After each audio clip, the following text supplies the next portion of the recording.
ত্রয়োদশ জাতীয় সংসদ নির্বাচন 2026। নেত্রকোনা 1 বাংলাদেশে দেশ সংসদীয় আসন 157, দুর্গাপুর কলমাকান্দা উপজেলা নিয়ে গঠিত। নেত্রকোনা 1 আসনের মোট 6 জন প্রার্থী প্রতিদ্বন্দ্বিতা করতেছেন। এই 6 জন প্রার্থী কে কোন মার্কা থেকে এবং কোন দল থেকে নির্বাচন করতেছেন সেই সম্বন্ধে আজকে আমাদের ভিডিওতে। তো চলুন শুরু করি ভিডিওটা।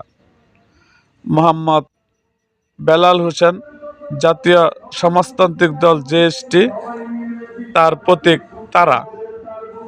মোহাম্মদ আব্দুল মান্নান সোহাগ, ইসলামী আন্দোলন বাংলাদেশ, তার প্রতীক হাত পাখা। মোহাম্মদ আনোয়ার হোসেন খান, জাতীয় পার্টি লাঙ্গল। গোলাম Rabbani, Bangladesh Khelafat Majlis, rickshaw. Mohammad Alkasuddin Mir, Bangladesh communist party CPP, কাস্তে। ব্যারিস্টার কায়সার কামাল, বাংলাদেশ জাতীয়তাবাদী দল বিএনপি, তার প্রতীক হলো ধানের শীষ।